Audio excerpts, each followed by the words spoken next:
ท่านทั้งหลายตั้งคำถามทำไมสุขเกิดขึ้นแล้วเรารักษาไม่ได้ทำไมทุกข์เกิดขึ้นแล้วแก้ไม่ได้ทำไมเราจึงตกอยู่ใต้อำนาจความสุขทำไมเราตกอยู่ใต้อำนาจความทุกข์ทำไมเราคิดถึงสิ่งอื่นๆมากกว่าคิดถึงชีวิตตนเองท่านทั้งหลายโปรดพิจารณาสิ่งที่ได้กล่าวและตั้งคำถามที่มันเป็นอยู่กับพวกเราทุกคนก็เพราะเราขาดปัญญาเมื่อเราขาดปัญญาเราก็จะไม่รู้เมื่อไม่รู้มันก็ตกอยู่ใต้อำนาจสิ่งที่เรารู้สุขจนเราตายทุกข์จนเราตายเสียใจจนเราตายไม่สบายใจจนเราตายวันไหนเราไม่สุขไม่มีวันไหนเราไม่ทุกข์ไม่มีวันไหนไม่สบายใจไม่มีวันไหนไม่สุขใจไม่มีเราถึงตกอยู่ใต้อำนาจสิ่งเหล่านี้หมดเรียกว่าวกไปวนมากับสิ่งเหล่านี้ก็เพราะเราขาดปัญญานั่นแหละเราจึงวกไปวนมาเหมือนสัตว์อยู่ในป่าพวกเราทั้งหลายทำไมจิตเราถึงเป็นเช่นนั้นสิ่งที่พูดก็เป็นธรรมชาติทั้งระบบมันเป็นกฎของธรรมชาติมันไม่ใช่ของวิเศษมันเป็นเรื่องของธรรมชาติแต่มนุษย์ต่างหากที่ผิดธรรมชาติผิดธรรมชาติก็หมายถึงไม่ยอมเข้าใจมันดังเช่นควายเนี่ยมันเข้าใจธรรมชาติมันไม่ดิ้นรนแสวงหาสิ่งใดๆที่จะมาทำให้มันอบอุ่นในร่างกายมันก็ไม่มีแต่มนุษย์ได้ผิดธรรมชาติผิดธรรมชาติไม่ยอมเข้าใจว่ามันหนาวไม่ยอมเข้าใจว่ามันร้อนไม่ยอมเข้าใจว่าฝนมันตกสิ่งเหล่านี้แหละพวกเราทั้งหลายมันเป็นธรรมชาติผู้ที่เจริญด้วยปัญญาเข้าใจธรรมชาติเข้าถึงธรรมชาติอยู่กับธรรมชาติได้สุขเกิดก็อยู่ได้ไม่เกิดอาการไม่สำแดงอาการทุกข์เกิดก็อยู่ได้ไม่สำแดงอาการไม่ออกอาการจะดีใจเสียใจก็ไม่ออกอาการไม่สำแดงอาการนี่คือธรรมชาติธรรมชาติที่นี้คือธรรมชาติของจิตที่มันรับรู้มันจึงเกิดคำว่ารู้อยู่เหนือรู้ในพวกเราทั้งหลายรู้ไม่ตามรู้นี่แหละมันก็ไม่มีอะไรให้เราต้องรู้มันไม่มีอะไรให้เราต้องรู้พวกเราต้องพิจารณาว่ามันไม่มีอะไรให้เราต้องรู้พวกเราต้องพิจารณาว่าไม่มีอะไรให้เราต้องรู้แต่เราไปปรุงแต่งในสิ่งที่เรารู้ไปปรุงแต่งสิ่งที่เรารู้อันนี้คือตัวสำคัญที่สุดคือไปปรุงแต่งเหมือนอาหารนั่นแหละจริงๆเรากินอะไรอย่างใดอย่างหนึ่งก็ได้เวลาเราหิวไปกินแตงกวามันก็อิ่มเราไปกินมะม่วงมันก็อิ่มอันนี้แหละคือความจริงมันเป็นเช่นนี้แต่เราก็ไปปรุงแต่งเอาแตงกวาไปปรุงแต่งให้มันมีรสชาติใช่ไหมท้ายสุดเราก็ไปติดในรสชาติของอาหารดังเรามาอยู่ทางสายเอกอาหารไม่อร่อยอาหารไม่ถูกปากอย่างนี้ มันก็เกิดอาการมันก็สำแดงอาการไปปรุงแต่งมันก็ไปติดในรสไปติดในกลิ่นไปติดในรูปไปติดในเสียงเรียกว่ารูปรสกลิ่นเสียงนี่บ่อนทำลายคุณภาพชีวิตของเรารูปรสกลิ่นเสียงเนี่ยถ้าเป็นเหตุให้เราเกิดความทุกข์รูปรสกลิ่นเสียงจึงเป็นเหตุให้เราเสียเงินเสียทองเสียตัวเสียใจ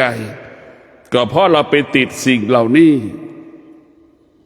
ไหนพวกเราต้องพิจารณาว่าเรามีสติเรามีปัญญาเราจะพิจารณาสิ่งที่เรารู้ตามความเป็นจริงดังคำว่าสุขมันก็ไม่เที่ยงทุกข์มันก็ไม่เที่ยงสุขเกิดก็เกิดอาการสำแดงอาการทุกวันทุกข์เกิดก็สำแดงอาการออกอาการทุกวันนึกดูดิสุขเกิดรักษาไม่ได้ก็เป็นทุกข์ทุกข์เกิดขึ้นแก้ไม่ได้ก็ทวีคูณความทุกข์ก็ทวีคูณขึ้นเห็นไหมนี่แหละพวกเราทั้งหลายต้องพิจารณาสุขเป็นธรรมชาติทุกข์เป็นธรรมชาติเราต้องเข้าใจธรรมชาติเหมือนควายมันร้อนพอฤดูร้อนมันก็เป็นนอนหนองน้ำฤดูร้อนมันก็ไม่มีหนองน้ำมันก็ไปอยู่ในร่มนี่แหละคือธรรมชาติของวัวของควายมันจะเข้าใจธรรมชาติได้ดีกว่ามนุษย์แต่มนุษย์นี่ไม่เข้าใจเรื่องธรรมชาติมนุษย์อยู่กับธรรมชาติไม่ได้อยู่กับธรรมชาติไม่ได้เมื่อธรรมชาติเกิดการเปลี่ยนแปลงแล้วมนุษย์อยู่ไม่ได้เช่นการพัดพรากเกิดขึ้นกับชีวิตของคนในครอบครัวของเราแตกแยกก็ดีหย่าร้างก็ดีสามีภรรยาเลิกแตกแยกหย่าร้างกันเนี่ยได้อยู่ไม่ได้ทุกข์ทรมานลำบากอย่างนี้นี่แหละคือไม่เข้าใจเรื่องธรรมชาติตรงนี้มันเป็นธรรมชาติการพัดพรากเป็นธรรมชาติของมนุษย์ไม่มีใครเกิดมาแล้วไม่พัดพรากมันไม่มีแต่พวกเราให้เข้าใจเรื่องธรรมชาติให้มากที่สุดแต่มนุษย์มันไม่เข้าใจเรื่องธรรมชาติในพวกเราทั้งหลายวัวควายช้างม้าเนี่ยมันเข้าใจธรรมชาติเป็นอย่างดีไม่ต้องให้ใครมาบอกไม่ต้องให้ใครมาสอนมันจะรู้ได้ตัวมันเองดังวัวและควายเวลามันคลอดลูกเกิดลูกเห็นไหมวัวควายเกิดลูกออกมานี่ควายเกิดลูกควายแม่ควายก็ไม่ได้บอกว่านมแม่ไปอยู่ตรงไหนทำไมลูกควายมันจึงรู้ว่านมแม่มาอยู่ตรงนั้นล่ะเราพิจารณาดูนี่เป็นจริงหรือไม่จริงคนที่เป็นแม่ก็พิจารณาดูวันแรกที่เรามีลูกเราเอาปากลูกถูนมเรากี่ครั้งกว่าลูกเราจะดูดนมของเราคนที่เป็นแม่ฐานะที่เป็นแม่พิจารณาดูครั้งแรกวันแรกที่เราเอาให้ลูกดื่มนมถามว่ากี่ลูกเราเนี่ยจะดูดนมแม่กี่ครั้งกว่ามันจะดูดแม่เอาปากลูกถูนมกี่ครั้งล่ะกว่าลูกของเราแม่ลูกของเราเด็กที่ทารกจะดูดนมแม่น่ะมันต้องใช้เวลาตรงข้ามกับควายเห็นไหมมันเกิดมาไม่กี่ชั่วโมงไม่กี่ชั่วโมงละเดี๋ยวมันก็หานมกิน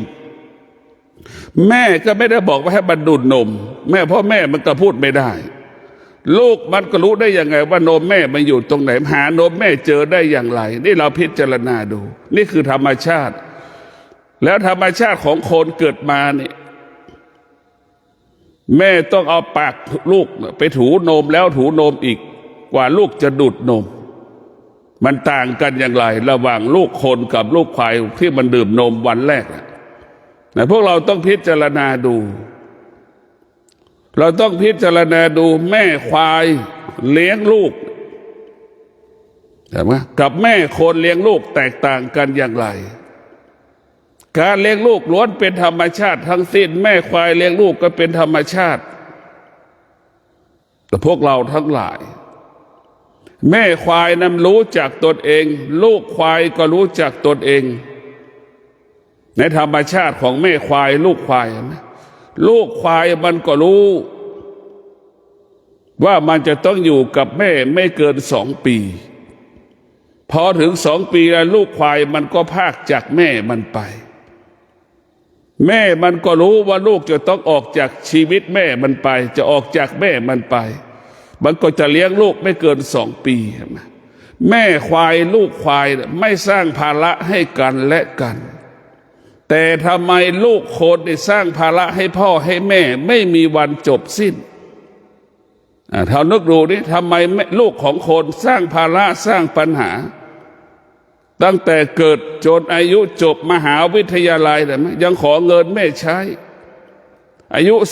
30-40ก็ยังขอเงินพ่อแม่ใช้อีกเบียดเบียนพ่อเบียดเบียนแม่ตรงกันข้ามลูกของควายไม่เคยเบียดเบียนพ่อแม่มันลูกควายไม่เคยเบียดเบียนแม่พวกเราต้องพิจารณาทำไมลูกของโคได้เบียดเบียนพ่อแม่จังเลยนี่แหละคือพวกเราทั้งหลายธรรมชาติควายได้ดีที่สุดจึงเกิดคำว่าลูกแม่คนไหนได้ลูกเป็นควายแม่จะมีความสุขเพราะลูกคนนั้นไม่เบียดเบียนเหมือนควายไม่เบียดเบียนพ่อแม่ไม่เคยขอเงินพ่อแม่รู้จักตนเองเห็นไหมลูกควายรู้จักตนเองตั้งแต่เกิดหากินเองตั้งแต่เกิดเห็นไหมหากินมันคือหมายความว่าดูดนมแม่คือหากินเองดูดนมแม่มันนั่นแหละตรงข้ามกับลูกของคนมันก็บ่งบอกว่าลูกจะต้องพึ่งแม่จนตายแม่อุ้มแล้วก็เอาปากลูกถูนมแม่เห็นไหมกี่ครั้งกว่าลูกเราจะดูดนมแม่ดูกันแล้วกันนั่นแหละมันก็บ่งบอกว่าลูกจะต้องพึ่งพาแม่อาศัยแม่มันจะแตกต่างกันระหว่างลูกควายกับลูกคนพวกเราทั้งหลายต้องพิจารณาบางอย่างสัตว์ควายมันก็ยังดีกว่ามนุษย์ควายที่มันดีกว่าคือมันไม่สร้างภาระไม่สร้างปัญหาให้กับแม่มันแม่ควายก็มีความสุขที่ลูกมันไม่ต้องมีภาระไม่สร้างภาระมันไม่ต้องรับภาระแต่แม่ของโคนนี่รับภาระ60ก็ยังรับภาระชีวิตของลูกลำบากประสบปัญหาแม่อายุ70ก็ยังรับภาระชีวิตลูกที่ประสบปัญหาเห็นไหมแม่อายุ80ก็ต้องหาเงินให้ลูกได้ใช้อีกลูกก็ต้องมาขอเงินพ่อแม่ใช้เมื่อลูกอายุ60 40 50ก็ยังขอเงินแม่ใช้อีกจำนวนมากนี่มันผิดธรรมชาตินะพวกเราทั้งหลายที่เราผิดธรรมชาติเพราะเราขาดสติและขาดปัญญาเมื่อเราขาดสติขาดปัญญาเราจึงผิดธรรมชาติตลอดเวลามันจึงผิดธรรมชาติดังเราตกอยู่ใต้อำนาจความทุกข์ตกอยู่ใต้อำนาจความสุขในผิดธรรมชาติสุขมันก็ไม่เที่ยงทุกข์มันก็ไม่เที่ยงเราก็เมื่อเรารู้ว่าสุขมันไม่เที่ยงทุกข์มันไม่เที่ยงเราก็ไม่ต้องไปเข้าไปยึดติดในสุขในทุกข์แต่พวกเราทั้งหลายเราต้องอยู่เหนือสุขอยู่เหนือทุกข์เราจะให้สุขกับทุกข์มีบทบาทต่อชีวิตเราไม่ได้เราจะต้องอยู่เหนือสุขอยู่เหนือทุกข์จิตเราต้องอยู่เหนือมันสุขทุกข์เปรียบเสมือนควายเราก็เหมือนคนขี่หลังควายนั่นแหละเราต้องกำกับมันให้ได้สุขเกิดก็กำกับให้ได้ทุกข์เกิดก็ต้องกำกับให้ได้ทุกข์เกิดก็ควบคุมให้ได้สุขเกิดก็ควบคุมให้ได้เหมือนเราควบคุมเหมือนชาวนาเอาควายไถนานั่นแหละเราต้องควบคุมควายให้ได้จนถึงที่สุดควายก็ไถนาไปตามที่เราต้องการถ้าเรามีสติมีปัญญาเราก็สามารถควบคุมสุขได้ควบคุมทุกข์ได้กำหนดสุขได้กำหนดทุกข์ได้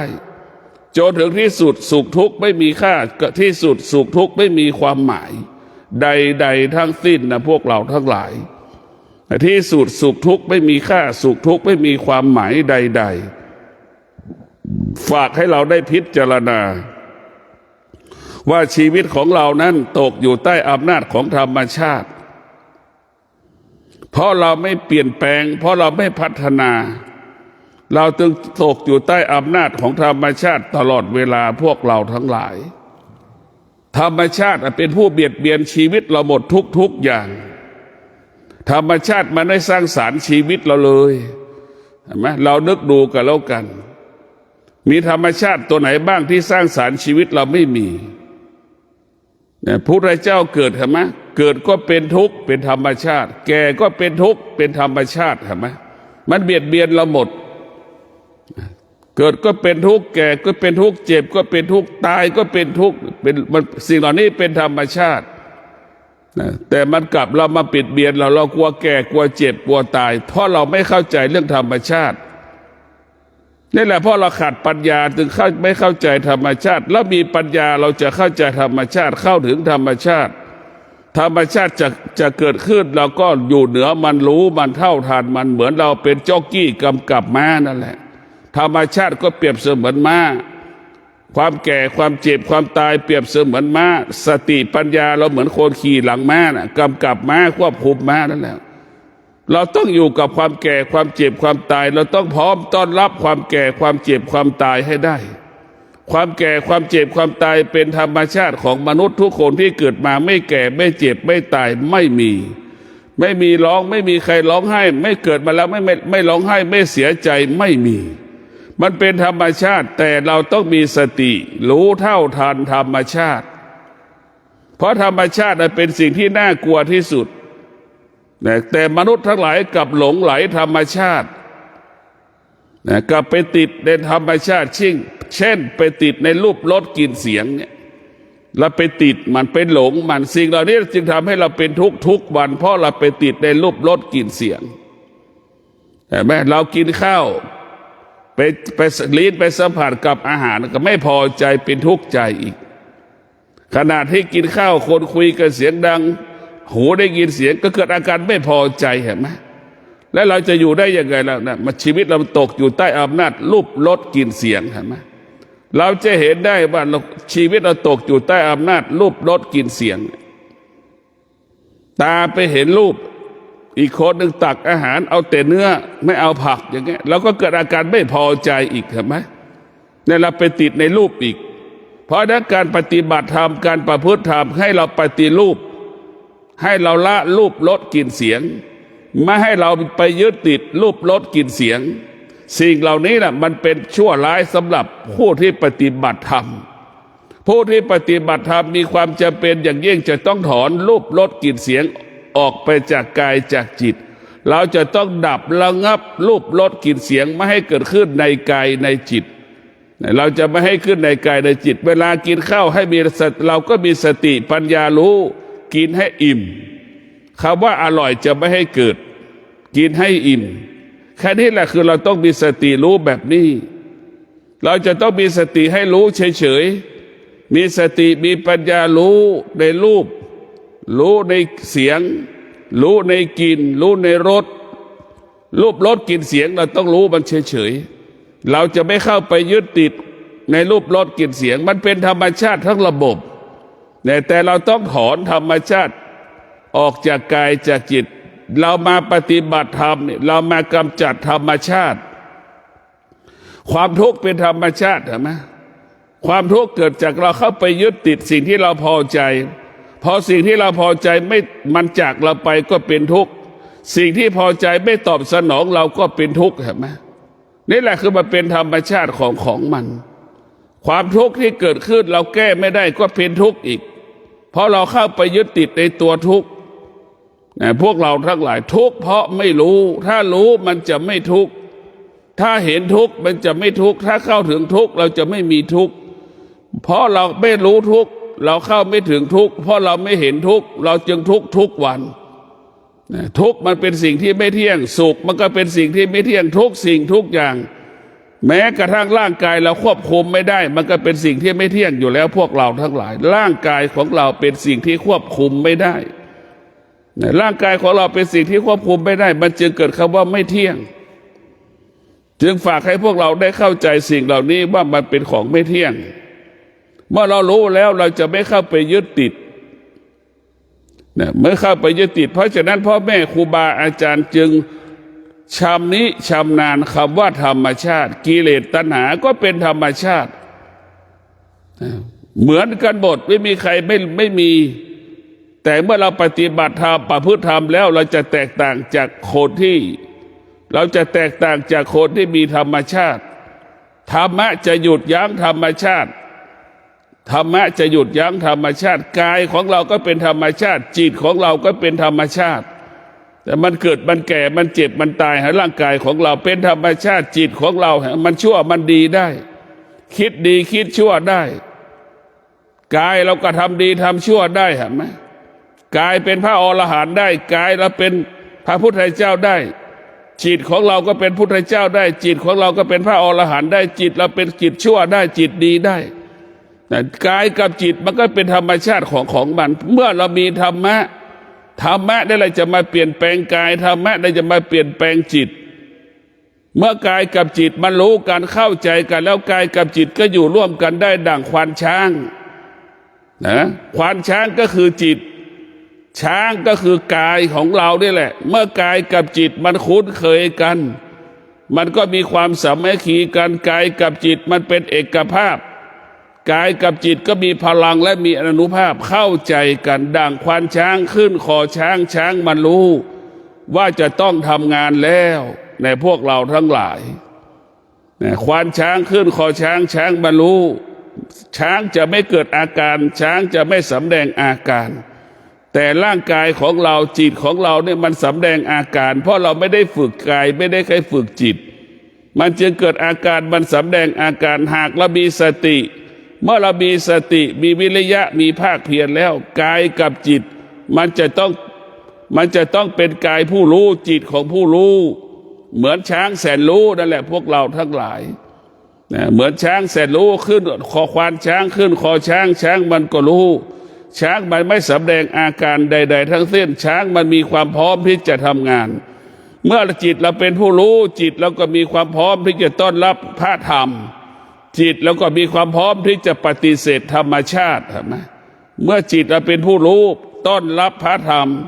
แล้วจิตเราเป็นผู้รู้มีความพร้อมปฏิเสธธรรมชาติในพวกเราทั้งหลายต้อนรับพระธรรมปฏิเสธธรรมชาติต้อนรับธรรมะปฏิเสธธรรมชาตินี่แหละจิตผู้รู้จะเป็นเช่นนี้ทุกวันนี้กายของเรามันเป็นผู้ไม่รู้จิตเราก็เป็นผู้ไม่รู้กายก็เป็นส่วนหนึ่งจิตเราก็เป็นส่วนหนึ่งเพราะกายกับจิตมันไม่มีความสามัคคีกันนะเราต้องเข้าใจจิตหนึ่งจะไปอีกจิตหนึ่งไม่ไปในร่างกายของเรามีกี่จิตแล้วนึกดูดิ มันขัดแย้งกันมันไม่เป็นเอกภาพจิตมันซ้อนจิตอยู่ตรงนั้นแหละพวกเราทั้งหลายจิตมันมีหลายลักษณะจะไปทำไมเนี่ยไม่อยากจะไปมันอยากจะไปแต่มันไม่ไปมันขัดแย้งกันนั่นแหละนี่แหละจิตไม่เป็นเอกภาพจิตไม่มีความสามัคคีจิตมันไม่ได้ฝึกมันก็เกิดความขัดแย้งกันเราฝึกจิตให้จิตคุ้นเคยกับกายให้กายคุ้นเคยกับจิตให้จิตกับกายเป็นเนื้อเดียวกันดังที่บอกเราว่ากายของเราเปรียบเสมือนต้นมะม่วงโชคอนันต์จิตของเราเปรียบเสมือนกิ่งมะม่วงเขียวเสวยแล้วเอามะม่วงเขียวเสวยมาเสียบกิ่งมาเสียบต้นมะม่วงโชคอนันต์เห็นไหมท้ายสุดมะม่วงโชคอนันต์ก็หายไปกลายเป็นต้นเขียวเสวยเป็นต้นเป็นยอดเห็นไหมต้นเป็นต้นอะไรเป็นต้นเขียวต้นโชคอนันต์มะม่วงโชคอนันต์แต่กิ่งที่เราไปเสียบเป็นกิ่งต้นมะม่วงเขียวเสวยเห็นไหมนี่แหละเราจะต้องให้ต้นมะม่วงเป็นเนื้อเดียวกันกายกับจิตของเราก็เป็นเช่นนั้นละพวกเราให้กายกับจิตเป็นเช่นนั้นเราก็รู้เราเสียบกิ่งกายเป็นต้นมะม่วงโชคอนันต์ยอดเสียบกิ่งเป็นเขียวเสวยเนี่ยเราเสียบกิ่งแบบนี้แหละพวกเราต้องพิจารณาให้กายกับจิตเป็นเนื้อเดียวกันเมื่อเป็นเนื้อเดียวกันมีความสามัคคีกันความดีงามก็เกิดขึ้นกับชีวิตของเราเนี่ยสุขเกิดขึ้นทุกวันก็แก้ไม่ได้ทุกข์เกิดขึ้นทุกวันก็แก้ไม่ได้เนี่ยเราจะต้องพิจารณาว่าความเป็นจริงสุขเกิดขึ้นที่สุดมันก็จากเราไปให้เราเข้าใจเช่นนี้ผู้ที่มีปัญญาเข้าใจทุกข์เกิดขึ้นก็เข้าใจว่ามันเกิดขึ้นแล้วมันก็ดับไปแล้วมันก็จากเราไปดังที่ได้บอกแล้วว่าสุขกับทุกข์มันไม่เที่ยงสุขกับทุกข์มันเปลี่ยนแปลงสิ่งที่เปลี่ยนแปลงไม่ใช่ความจริงในพวกเราทั้งหลายเราต้องเข้าใจสิ่งที่มันเปลี่ยนแปลงไม่ใช่ความจริงสิ่งที่ไม่เปลี่ยนแปลงนั่นคือเป็นความจริงเรายึดติดสิ่งที่มันไม่เปลี่ยนแปลงนั่นเป็นหลักสิ่งที่ไม่เปลี่ยนแปลงก็หมายถึงสติรู้เห็นไหมสุขเกิดสติมันก็รู้ทุกข์เกิดขึ้นสติมันก็รู้เห็นไหมนี่แหละสิ่งที่มันรู้คือตัวสติได้รู้ให้เราจิตของเราไปอาศัยสติ ถ้าจิตเราอาศัยสติจิตของเราก็จะเป็นจิตผู้รู้เมื่อจิตของเราเป็นจิตผู้รู้จิตของเรามันก็อยู่เหนือสิ่งที่เรารู้อยู่เหนือความโลภอยู่เหนือความโกรธอยู่เหนือความหลงอยู่เหนือความอยากได้อยากมีอยู่พวกเราทั้งหลายอยู่เหนือสุขอยู่เหนือทุกข์อยู่เหนือสิ่งที่พอใจอยู่เหนือสิ่งที่ไม่พอใจนี่แหละจิตของเราจะเป็นจิตผู้รู้เมื่อจิตของเราเป็นจิตผู้รู้มันก็มีคำว่าไม่มีอะไรที่จะต้องให้จิตของเรานั้นสะเทือนหวั่นไหวได้จิตเราสะเทือนหวั่นไหวได้เพราะจิตของเราเป็นจิตของผู้ไม่รู้นะเราต้องสะเทือนและหวั่นไหวนะเราสะเทือนหวั่นไหวนะเพราะจิตของเราเป็นผู้ไม่รู้จิตของผู้รู้มันจะมั่นคงต่อสิ่งที่เรารู้นะโลกจักรวาลดวงดาวดวงจันทร์ดวงอาทิตย์เปลี่ยนแปลงจิตเราไม่เปลี่ยนแปลงเรารู้เหมือนน้ำท่วมหาดใหญ่นะจิตผู้รู้ก็ต้องเข้าใจว่าธรรมชาติมันเป็นแบบนี้ของมันก็เป็นอย่างนี้มาตั้งแต่เราเกิดมันเป็นอย่างนี้ตั้งแต่มนุษย์เกิดมาล้านปีสุขทุกข์ก็เป็นเช่นนั้นเกิดมาพร้อมกับมนุษย์เกิดเมื่อล้านปีก่อนนี่แหละมันก็เป็นเช่นนี้ธรรมชาติเรียกว่าสุขก็เป็นธรรมชาติทุกข์ก็เป็นธรรมชาติฝนตกก็เป็นธรรมชาติตกมากๆกลายสมมติว่าเป็นน้ำท่วมก็เป็นธรรมชาตินะพวกเราทั้งหลายมันเป็นธรรมชาติทั้งระบบของมันธรรมะในถึงมาเปลี่ยนแปลงธรรมชาติธรรมะมาปฏิรูปธรรมชาติธรรมะมาปฏิรูปธรรมชาติเพราะธรรมชาติเบียดเบียนชีวิตของเราธรรมชาตินี่คือกับดักมันกับดักทั้งสิ้นมันเป็นกับดักหรือธรรมชาติมันเป็นคุก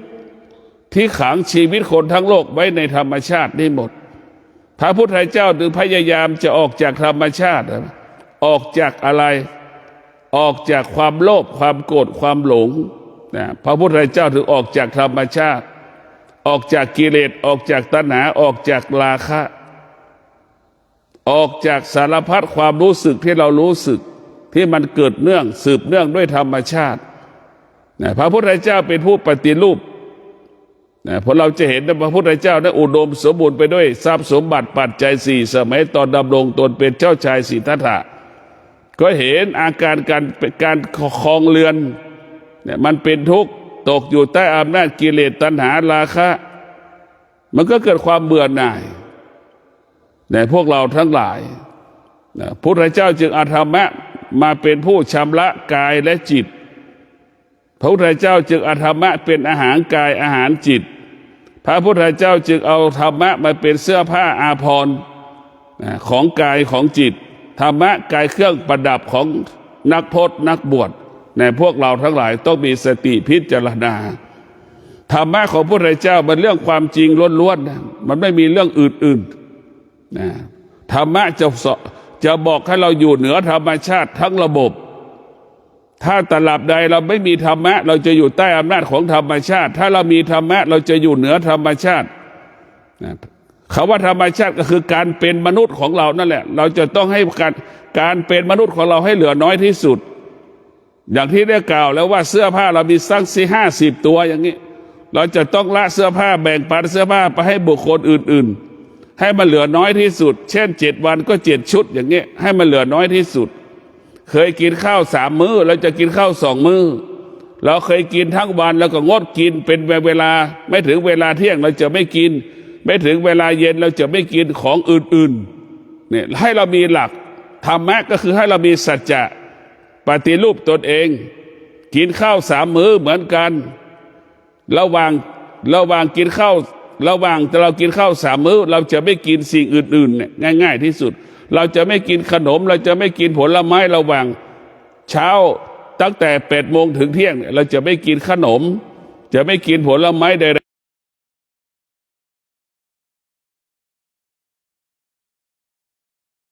นี่แหละปฏิรูปอีก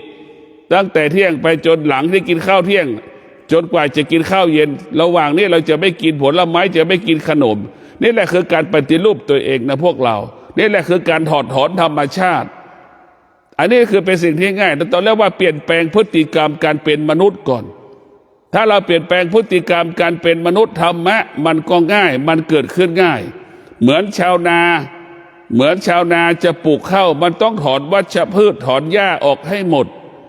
ข้าวจะไปหว่านในนาได้ไถนาได้ข้าวมันถึงจะงอกงามเช่นเดียวเราต้องถอนธรรมชาติถ้าร่างกายของเราจิตใจเรามีธรรมชาติธรรมะไม่สามารถเข้ามาอยู่ในกายในจิตเราได้เพราะธรรมชาติมันปกปิดบังในธรรมชาติเปรียบเสมือนก้อนหินที่มันหุ้มหยกมาอยู่ในก้อนหินเห็นไหมธรรมชาติมันก็ปกปิดความธรรมะอย่างนั้นแหละพวกเราทั้งหลายเหมือนก้อนหยกแหละหยกมันแค่กำปั้นหรือแค่นิ้วก้อยอยู่ในก้อนหินมันจะก้อนใหญ่ๆมันหุ้มหยกนี่แหละธรรมะมันจึงปกปิดบังธรรมชาติปกปิดบังธรรมะในพวกเราทั้งหลายธรรมชาตินี่ทำให้มันหลอกเราตลอดเวลาหลอกยังไงหลอกว่าเกษียณอายุแล้วกูจะสบายเกษียณอายุแล้วไม่ต้องทำงานหนักอันนี้มันหลอกเราหมดพอเราเกษียณอีกมันก็ไปทุกข์อีกเรื่องหนึ่งคือความทุกข์ไม่มีที่สิ้นสุดถ้าตราบใดเราไม่มีเงื่อนไขไม่มีข้ออ้างไม่มีข้อแก้ตัวให้ตัวเองมันก็ไม่มีทุกข์มันมีข้ออ้างมีข้อแก้ตัวมีเหตุมีผลทำให้เราเกิดความทุกข์เช่นเราทำงานเราก็บอกว่าทำงานมันหนักไม่ทำไม่ได้มันถูกบังคับให้ทำนี่พอเราเลิกจากการทำงานเราหยุดจากการทำงานแล้วก็เกิดเขาว่าเบื่อหน่ายอีกละมีเหตุมีผลมีข้ออ้างมีข้อแก้ตัวอีกนี่คือพวกเราทั้งหลายต้องพิจารณานี่คือชีวิตของเรามันจะเป็นแบบนี้เป็นอย่างนี้เพราะตกอยู่ใต้อำนาจของธรรมชาติพระพุทธเจ้าจึงถอดถอนธรรมชาติธรรมะเป็นผู้เปลี่ยนแปลงธรรมชาติดังที่ได้กล่าวว่าเรามีสติเรามีสัจจะกินข้าว3 มื้อเนี่ยระหว่างที่เราจะกินข้าวเช่นหลังกินข้าวเช้าไปถึงก่อนจะกินข้าวเที่ยงเราจะไม่กินขนมจะไม่กินผลไม้นี่แหละคือปฏิรูปตัวเองเริ่มทำไปเรื่อยเราเริ่มทำไปเรื่อยอย่างนี้แหละเราก็ตั้งใจอีกตั้งแต่เช้าจนถึงเที่ยงอย่างนี้เราจะไม่หูได้ยินเสียงเราจะไม่เกิดอาการไม่สำแดงอาการในเสียงนั้นสุขก็ไม่ให้มันเกิดทุกข์ก็ไม่ให้มันเกิดถึงแม้มันจะเกิดเราจะควบคุมสุขกับทุกข์ให้ได้อย่างเงี้ยนี่แหละคือเราปฏิรูปเราจะต้องถอนธรรมชาติมันอยู่ในตัวเรามันเยอะเกินไปมันเต็มไปด้วยธรรมชาติทั้งหมด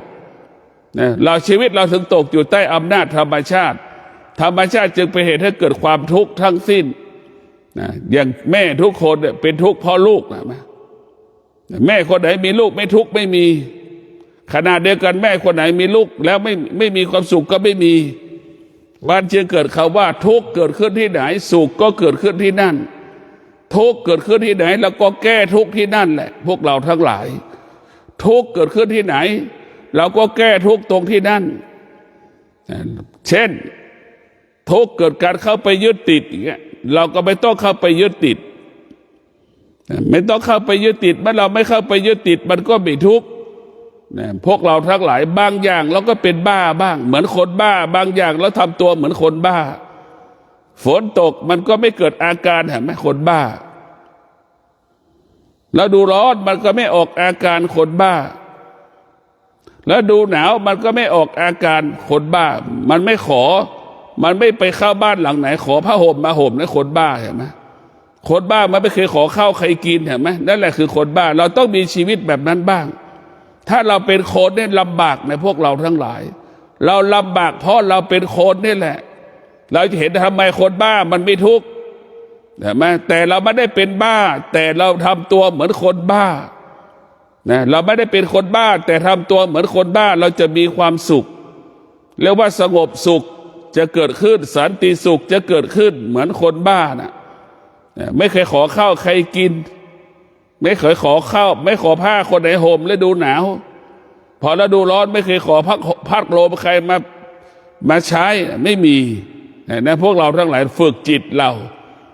ฝึกฝนจิตเราฝึกฝนกายเราให้เหมือนจิตคนบ้าให้เหมือนกายคนบ้า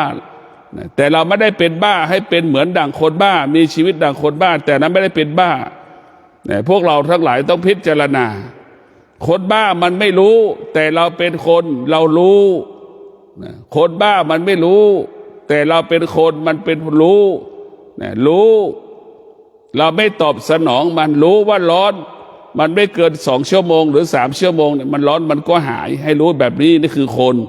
เมื่อเรารู้เช่นนี้เราจะไม่ออกอาการเหมือนคนบ้าไม่แสดงอาการดังคนบ้าเนี่ยนี่คือรู้ความจริงเราก็อดทนต่อสภาพความร้อนที่มันปรากฏในฤดูร้อนท้ายสุดความร้อนมันก็หายไปแล้วดูหนาวก็เหมือนกันความหนาวเย็นไม่เกิน3 ชั่วโมงพอหลัง3 ชั่วโมงแล้วความหนาวเย็นก็หายไปนี่แหละผู้รู้จะไม่ออกอาการไม่แสดงอาการความหนาวเย็นเราจะมีรู้เราคนบ้ามันไม่รู้แต่เราเป็นผู้รู้มนุษย์มันเป็นผู้รู้เราก็ไม่ตอบสนองมันเมื่อเราไม่ตอบสนองมันก็ไม่มีอะไรให้เราต้องลำบากกายลำบากใจแต่พวกเราทั้งหลายต้องพิจารณาอย่าตกอยู่ใต้อำนาจธรรมชาติธรรมชาติพาให้เราเป็นทุกข์ธรรมชาติเป็นเหตุให้เราเป็นทุกข์เราทุกข์เพราะธรรมชาติของธรรมชาตินี่แหละแต่ธรรมะจะเป็นผู้ที่ถอดถอนให้เราออกจากธรรมชาติจิตของเราออกจากธรรมชาติกายของเราเป็นออกจากธรรมชาติธรรมะมันจึงบอกให้เรารู้ว่าร่างกายของเราเนี่ยมันเป็นของเน่ามันเป็นของเหม็นมันไม่ได้เป็นของหอมไม่ได้เป็นสิ่งที่เราต้องชื่นชมร่างกายของเราไปดูสังเกตดูนี่เด็กทารกแรกเกิดมาก็ป่วยมันเป็นลักษณะแบบไหนบ้างเด็ก5 เดือนเกิดเด็กเกิดมาแล้ว5 ปีแล้วมันป่วยเป็นยังไงบ้างเด็กอายุ12 ปีแล้วมันป่วยแล้วมันเป็นลักษณะมันป่วยเป็นยังไงบ้างเด็กสาวอายุ15 16 17 18ป่วยดูเป็นลักษณะไหนบ้างไปดูปากนี่คนป่วยใกล้ตายเป็นยังไงไปดูตานี่คนป่วยใกล้ตายเป็นยังไงไปดูผิวนี่ไปดูผิวคนใกล้ตายมันเป็นยังไง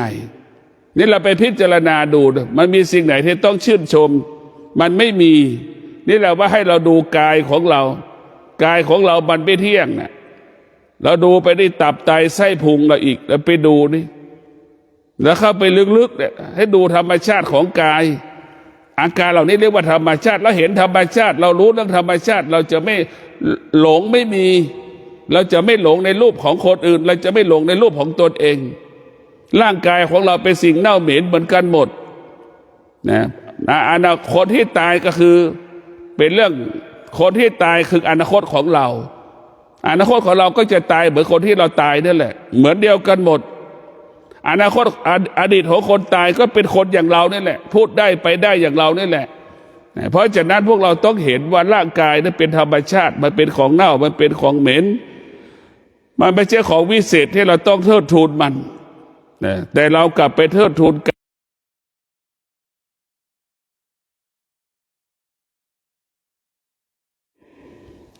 ตัณหาราคะเกิดจากกายทั้งสิ้นกิเลสตัณหาราคะมันอาศัยกายพระพุทธเจ้าจึงทำลายกิเลสตัณหาราคะกินข้าว1 มื้อพวกเราทั้งหลายกำลังมันก็จะหายไปกิเลสตัณหาราคะมันก็จะหายไปพวกเราต้องพิจารณาทำไมพระพุทธเจ้าให้กินข้าว1 มื้อแบบนี้แหละพวกเราทั้งหลายเราต้องพิจารณาเราต้องทุกอย่างธรรมะของพระพุทธเจ้าก็เปรียบเสมือนน้ำยาล้างห้องน้ำวิกซองนะพวกเราในพิจารณาธรรมะของพระพุทธเจ้าเหมือนน้ำยาล้างห้องน้ำวิกซองธรรมชาติเปรียบเสมือนคราบที่เปื้อนติดฝาผนังเห็นไหมเมื่อเราเอาน้ำยาล้างห้องน้ำวิกซองไปราดฝาผนังห้องน้ำมันหลุดหมดธรรมะมีอานุภาพดังน้ำยาล้างห้องน้ำนั่นแหละพวกเราชำระสิ่งสกปรกเห็นไหมนั่นแหละธรรมะจึงเป็นผู้ชำระล้างสิ่งที่มันเป็นธรรมชาติทั้งระบบร่างกายของเราเป็นธรรมชาติร่างกายเราเป็นธรรมชาติทั้งระบบจิตของเราเป็นธรรมชาติทั้งระบบเนี่ยเรามานั่งสมาธิภาวนามันตึงยากแสนยากเพราะธรรมชาติมันออกอาการมันนั่งสมาธิธรรมชาติมันออกอาการกินข้าวไม่อร่อยธรรมชาติของลิ้นก็ออกอาการธรรมชาติของตาเห็นรูปแบบการกินรูปแบบของอาหารก็ออกอาการไม่พอใจเห็นไหม ธรรมชาติของจมูกไปสัมผัสกับกลิ่นอาหารก็ออกอาการไม่พอใจในกลิ่นอาหารอีกไหมนั่นมันออกอาการหมดก็คือเป็นธรรมชาติตาเห็นรูปพอใจในรูปก็เป็นธรรมชาติอีกหูได้ยินเสียงก็พอใจในเสียงก็เป็นธรรมชาติเห็นไหมจมูกได้สัมผัสกับกลิ่นพอใจในกลิ่นก็เป็นธรรมชาติธรรมะจึงลบสิ่งเหล่านี้ไปลบล้างธรรมชาติเห็นไหมไม่ให้เกิดขึ้นในกายในจิตของเราเหมือนคราบที่มันเปื้อนร่างกายของเรานั่นแหละเหือใครเนี่ยเราจะต้องอาบน้ำชำระต้องอาศัยสบู่ชำระล้างร่างกายให้สะอาดนั่นแหละเรียกว่าธรรมชาติเป็นของสกปรกในพวกเราทั้งหลายธรรมชาติเป็นสิ่งสกปรกไม่ใช่สิ่งสวยงามดังที่ชาวโลกบรรลุชาวโลกเรียกว่าธรรมชาติเป็นสิ่งสวยงามแต่ธรรมะของผู้ที่มีปัญญารู้ว่าธรรมชาติเป็นสิ่งสกปรกเป็นของเน่าเป็นของเหม็นเป็นสิ่งที่ไม่สะอาดแต่ธรรมะเป็นของขาวสะอาดบริสุทธิ์ไม่มีอะไรมาเจือปนมันได้ไม่มีอะไรมาทำลายธรรมะได้ธรรมะมันคือคงสภาพเดิมคงสภาพเดิมกิเลสตัณหาราคะธรรมชาติมันเปลี่ยนแปลงตลอดเห็นไหมสมัยผู้เฒ่าผู้แก่แล้วมีสบู่เป็นก้อนสบู่เป็นก้อนให้มาซักผ้ามาเวลานี้พัฒนาจากสบู่เป็นก้อนมาเป็นผงซักผ้าเดี๋ยวนี้ผงซักผ้าพัฒนากลายเป็นน้ำยาซักผ้าเห็นไหมมันพัฒนาเนี่ยมันเปลี่ยนแปลงไปเรื่อยๆธรรมชาติพวกเรามันเปลี่ยนแปลงแล้วคิดว่าพัฒนาไหมนี่แหละคือการเปลี่ยนแปลงเรื่อยๆเรื่อยๆเรื่อยๆไม่จบไม่สิ้นความโลภความโกรธความหยงมันก็เปลี่ยนแปลงอย่างนี้แหละมันไม่จบไม่สิ้นคนเฒ่าคนแก่ที่เกิดมายุคหนึ่งใช้สบู่สบู่ลายก็ดีสบู่ซันไลก็ดีสบู่นกแก้วก็ดี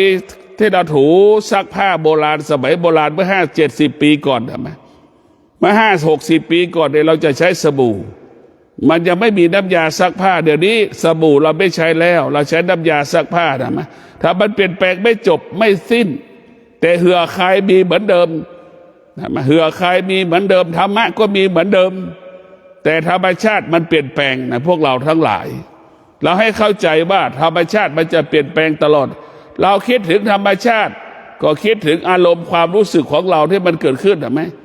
เนี่ยขณะที่เรานั่งสมาธิพอใจไม่พอใจมันเกิดอาการเนี่ยพอใจไม่พอใจมันเกิดอาการแล้ว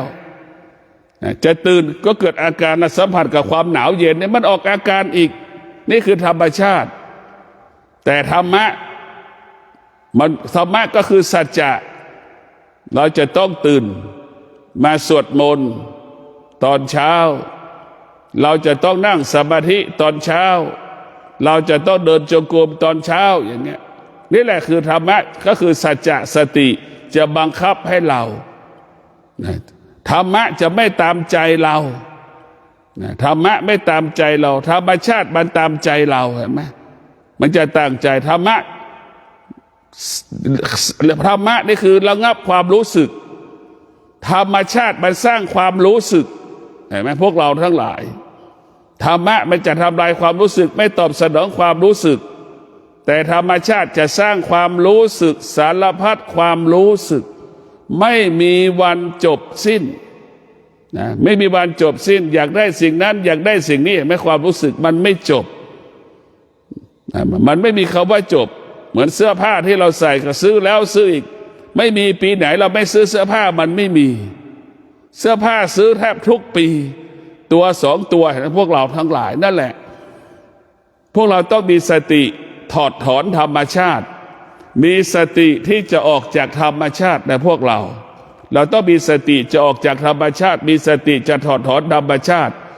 สติปัญญาเท่านั้นให้เรารู้ความจริงของธรรมชาติสติปัญญาเท่านั้นเราจะออกจากธรรมชาติสติปัญญาเท่านั้นจะทำให้เราอยู่เหนือธรรมชาติสติปัญญาเท่านั้นจะทำให้เราหลุดพ้นจากธรรมชาติขอเจริญพร